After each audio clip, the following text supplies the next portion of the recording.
Good afternoon friends, welcome to Raj blog. বড়দের প্রণাম জানিয়ে ছোটদের ভালোবাসা দিয়ে আজকের ব্লগটা আমি শুরু করছি।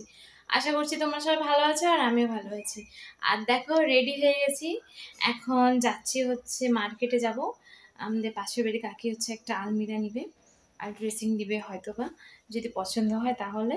তো আমরা যাচ্ছি এখন, এই তো বাজে হচ্ছে 2টার মতন। তো আমরা এখন বের হচ্ছি, তারপরে ওখান থেকে জিনিস নিয়ে বাড়ি এসে তারপরে আবার যাবো হচ্ছে মার্কেটে। সরি, মার্কেট কেন বলছি, আমাদের এখানে হাট যে বসে, মংলাবাড়ি হাট, ওখানে যাব। ওখান থেকে গিয়ে বাড়ির জন্য কিছু সবজি বাজার করব, আর কি কি আনি তোমাদের সাথে তো শেয়ার করবো। সো ফ্রেন্ড, দেখতে থাকো আজকের ব্লগটা। আশা করি আজকের ব্লগটা তোমাদের ভালো লাগবে। সো ফ্রেন্ডস, দেখো মার্কেট থেকে চলে আসলাম, আর কি কি আনলাম তোমাদের সাথে শেয়ার করে দিচ্ছি। বেশি কিছু তো আনি নাই, শুধু ওই ভাইয়ের জন্য রাখিতে কি গিফট দেবো সেটা নিয়ে আসলাম। চলো ভাইয়ের জন্য কী আনছি সেটা দেখাই দিই। ভাইয়ের জন্য আনছি হচ্ছে একটা গেঞ্জি। প্রথমে তো আমি নিজে কিনতে গেছিলাম, তারপরে দেখছি কি আমি পছন্দ করে উঠতে পারছি না, কারণ আমার ভাইয়ের হচ্ছে আবার সব কিছু পছন্দ হয় না।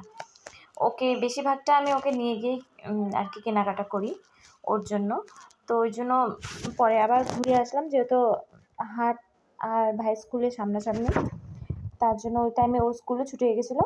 তারপরে ওকে সাথে নিয়ে গিয়ে পছন্দ করে আর কি গেঞ্জিটা নিচ্ছে। আর দেখো, মম্মির জন্য ঘরে পরার হাওয়াই চটি নিয়ে আসলাম। আর হচ্ছে ওখানে মম্মির জন্য যখন চটি দেখছিলাম তখন আমারও পছন্দ হয়ে গেল একটা স্যান্ডেল। তো ওই যে স্যান্ডেলটাও নিয়ে আসলাম, পুজো তো সামনে এসে পড়ছে, লাগবেই, তো ওই জন্য আর কি কিনে রাখলাম আগে থেকে।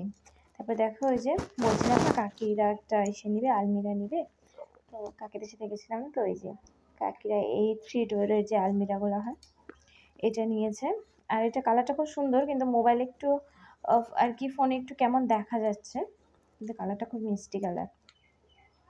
তারপরে দেখো, ওদিনকে আসার পর তো ধরো সব কাজ করতে করতে একটু সন্ধ্যা হয়ে গেছে, তারপরে আর কোনো ব্লগ শেয়ার মানে ভিডিও করি নেই, ক্লিপ তুলি নেই।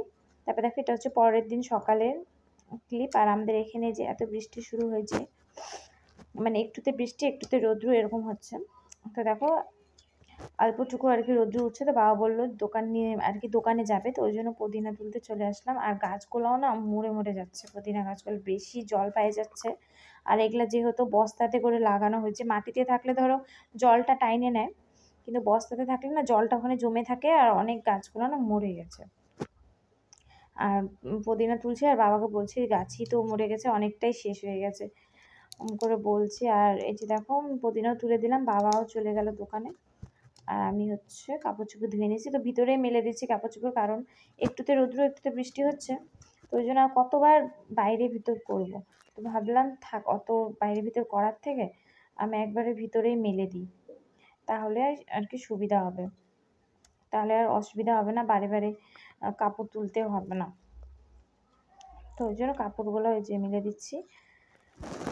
আর হচ্ছে এই যে তারপরে খাওয়া দাওয়া করে নিয়েছি, খাওয়া দাওয়া করে। আর এখন আমার এত মানে বদ অভ্যাস হয়েছে, দুপুরবেলা না প্রতিদিন ঘুম পায়। আগে আমি ঘুমাতাম না দুপুরে, কিন্তু এখন প্রতিদিন ঘুম পায়। আর ঠিক আমার ওর টিউশন টাইমটাতে ঘুম পাবে, জানি না কেন এত বাজে অভ্যাস।